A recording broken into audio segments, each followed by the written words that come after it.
Competitive exams की तैयारी करने वालों का मेरे चैनल चारू चंद्र पर स्वागत है।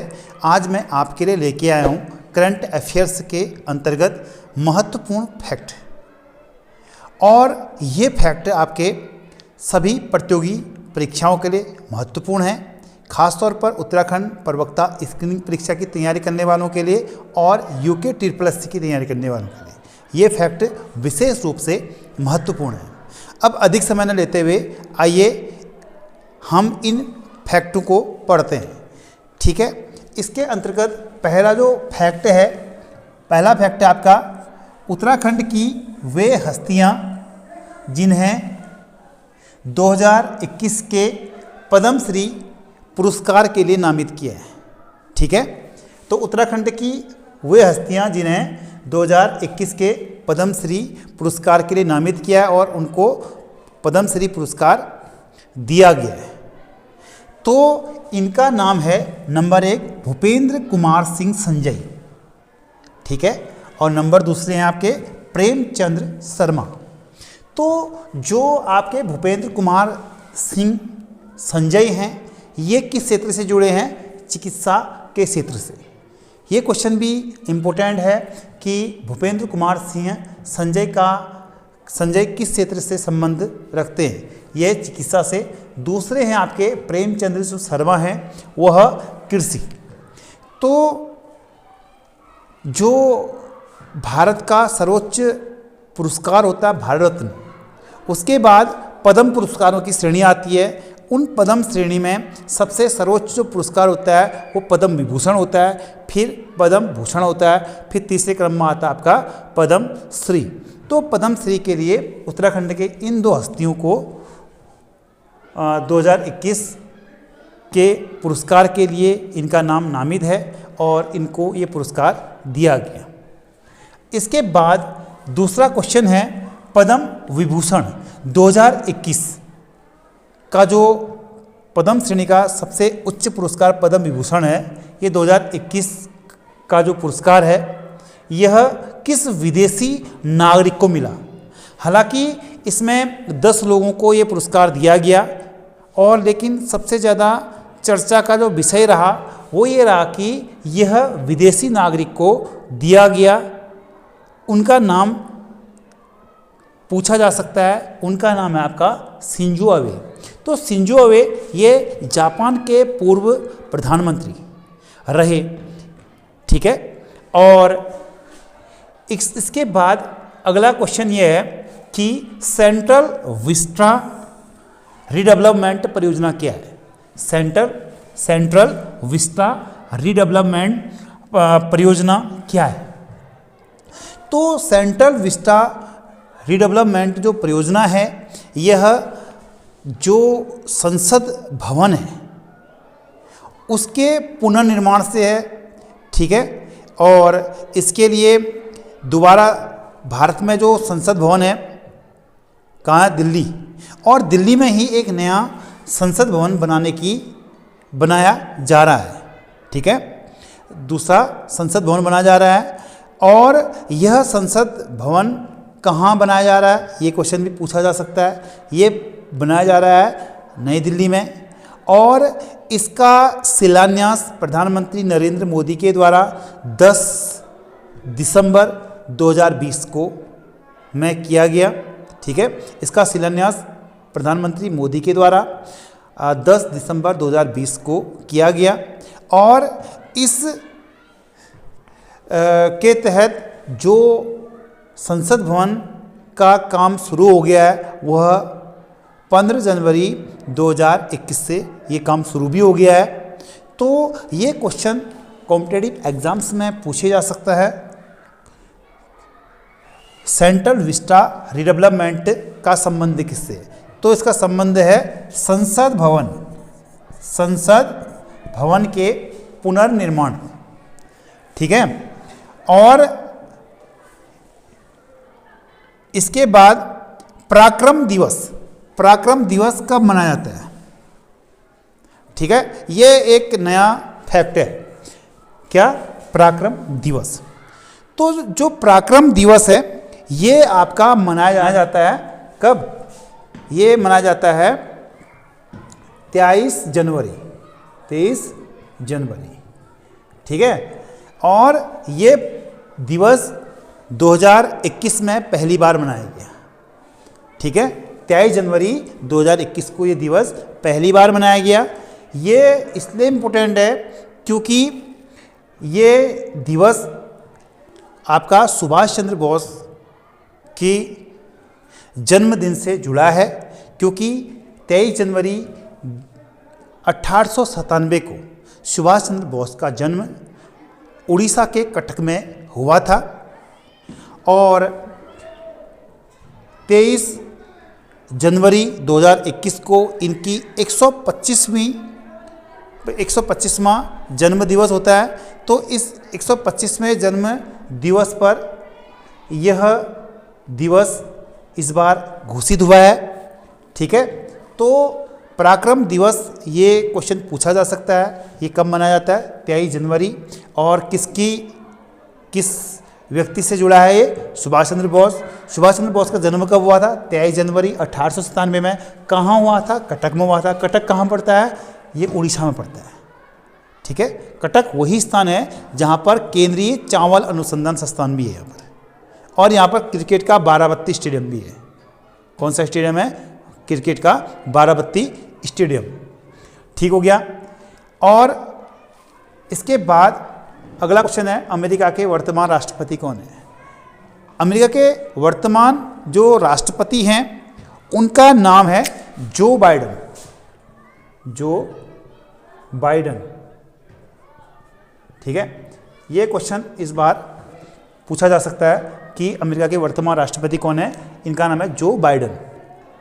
जो बाइडन सबसे अधिक उम्र के अमेरिकन राष्ट्रपति हैं और ये डेमोक्रेटिक पार्टी से इनका संबंध है। और जो बाइडन हैं, ये क्वेश्चन भी इम्पोर्टेंट है कि ये किस नंबर के राष्ट्रपति हैं। ये क्वेश्चन बहुत इम्पोर्टेंट है कि जो बाइडन ये आपके 46वें नंबर के क्या हैं? राष्ट्रपति हैं, ठीक है। 46वें नंबर के राष्ट्रपति हैं।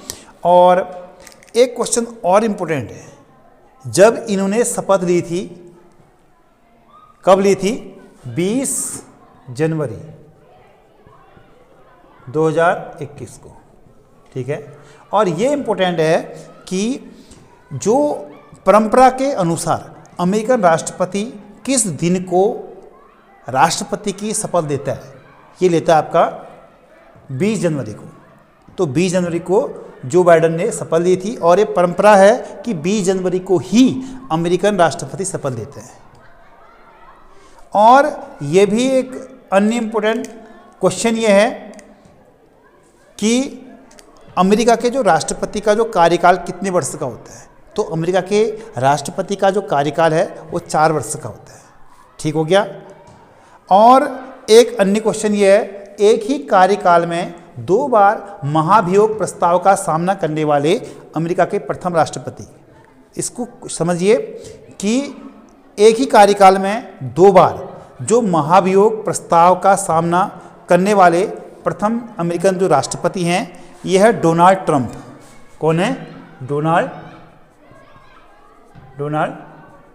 ट्रंप, ठीक है। इससे पूर्व के राष्ट्रपति है, ठीक है। ये बड़ा चर्चा का विषय रहा। इनको 2 बार महाभियोग प्रस्ताव का सामना करना पड़ा। और महाभियोग प्रस्ताव का जो सामना कितने राष्ट्रपतियों ने किया, ये भी संभावित क्वेश्चन है। ये महाभियोग का सामना 3 राष्ट्रपतियों ने किया। पहले राष्ट्रपति है जॉनसन, दूसरे राष्ट्रपति है बिल क्लिंटन, और तीसरे राष्ट्रपति आपके डोनाल्ड ट्रंप। लेकिन डोनाल्ड ट्रंप इस मायने में ये महत्वपूर्ण, इनमें फैक्टर ये बनता है कि यह एक ही कार्यकाल में इनको 2 बार महाभियोग की प्रस्ताव का सामना करना पड़ा। और इसमें एक क्वेश्चन और इम्पोर्टेंट है कि इससे पहले एक अन्य राष्ट्रपति थे आपका निक्सन। उनके समय एक चर्चित केस हुआ था, और ये भी एग्जाम की दृष्टि से महत्वपूर्ण है। वो है आपका वाटरगेट जो प्रकरण था, वो उनके समय था। किनके समय? वाटरगेट जो प्रकरण था वो आपका निक्सन के समय था। और निक्सन को लगा कि अब मेरे पर महाभियोग लगने वाला है, तो उन्होंने महाभियोग के प्रस्ताव से पहले ही राष्ट्रपति के कार्यकाल से क्या कर दिया, त्यागपत्र दे दिया। तो एक इम्पोर्टेंट फैक्ट यहाँ पर है, जैसे कि जो जॉनसन है और या जो आपके बिल क्लिंटन है या जो निक्सन है, इनके नाम का जो अंतिम शब्द है वो नौ है। जॉनसन में नौ है आता है अंत में, और बिल क्लिंटन में भी नौ आता है और निक्सन में भी नौ आता है। हालांकि ट्रंप इसमें क्या हो गए, ट्रंप को 2 बार प्रस्ताव का सामना करना पड़ा, और निक्सन ऐसे थे जिन्होंने महाभियोग के प्रस्ताव से पहले ही क्या कर दिया, राष्ट्रपति के पद से त्यागपत्र दे दिया। और यदि क्वेश्चन पूछा जाएगा कि कितने राष्ट्रपतियों ने इसका सामना किया, वो 3 राष्ट्रपति हैं। वो आपका डोनाल्ड ट्रंप हो गए, और उनसे पहले आपका जॉनसन, और उनके बाद बिल क्लिंटन। ठीक है, ये 3 राष्ट्रपति हैं। अब इसके बाद हम बात करते हैं कि जो विश्व है, विश्व में विभिन्न देशों में रह रहे प्रवासियों में सर्वाधिक संख्या किस देश की है। अर्थात जो विश्व में विभिन्न देशों में जो प्रवासी रहते हैं, उनमें सर्वाधिक संख्या भारत की है। ठीक है, भारत के प्रवासी विश्व में सबसे अधिक जगह रहते हैं। ठीक है, और सबसे अधिक जगह रहते हैं, और ये भारत के जो प्रवासी है सबसे अधिक किस देश में रहते हैं, ये क्वेश्चन यदि पूछा जाता है, इसका उत्तर है यूएई। भारत के जो प्रवासी है वो रहते हैं आपके यूएई। इसका है आपका संयुक्त अरब अमीरात। ठीक हो गया। अगला क्वेश्चन ये इंपॉर्टेंट है, नेताजी सुभाष चंद्र बोस पुरस्कार का संबंध किससे है। ठीक है, नेताजी सुभाष चंद्र बोस के नाम पर एक पुरस्कार दिया जा रहा है। ठीक है, और इस पुरस्कार का नाम है आपदा प्रबंधन। ठीक है, आपदा प्रबंधन के क्षेत्र में ये पुरस्कार दिया जाता है, और इस पुरस्कार का पूरा नाम है नेताजी सुभाष चंद्र बोस आपदा प्रबंधन पुरस्कार। नेताजी सुभाष चंद्र बोस आपदा प्रबंधन पुरस्कार। और 2021 में ये पुरस्कार व्यक्तिगत जो श्रेणी है उसमें राजेंद्र भंडारी को दिया गया। व्यक्तिगत श्रेणी में 2 श्रेणी में दिया जाता है, एक व्यक्तिगत श्रेणी में और दूसरा संस्थागत श्रेणी में दिया जाता है। ठीक हो गया। तो व्यक्तिगत श्रेणी में जो दिया गया वो राजेंद्र भंडारी को दिया गया, और ये भूवैज्ञानिक है राजेंद्र भंडारी, और इन्होंने सामान्य जो भूखतरे हैं, विशेष तौर पर भूस्खलन, इन पर वैज्ञानिक अध्ययन की नींव रखी थी। ठीक है, सामान्य भूखतरे या विशेष रूप से भूस्खलन पर वैज्ञानिक अध्ययन की नींव किसने रखी थी, वो रखी थी राजेंद्र भंडारी। या राजेंद्र भंडारी का संबंध किससे है, वो है आपका भूविज्ञान से। ठीक है, या आपदा के क्षेत्र में कार्य करने से। और इसमें संस्थागत श्रेणी में जो पुरस्कार दिया गया वो आपका सीड्स अर्थात SEEDS, अर्थात इसका फुल फॉर्म होगा sustainable environment and ecological society. ये दिल्ली की संस्था है, इसको संस्थागत श्रेणी में 2021 का आपदा प्रबंधन का पुरस्कार मिला। ठीक है, और इस पुरस्कार की शुरुआत हुई थी 2019 से, और 2020 का ये पुरस्कार जो उत्तराखंड का जो आपदा प्रबंधन जो संस्था है उसको दिया गया। 2020 का जो ये पुरस्कार था संस्थागत श्रेणी में, वो उत्तराखंड की जो आपदा प्रबंधन जो संस्था है उसको दिया गया।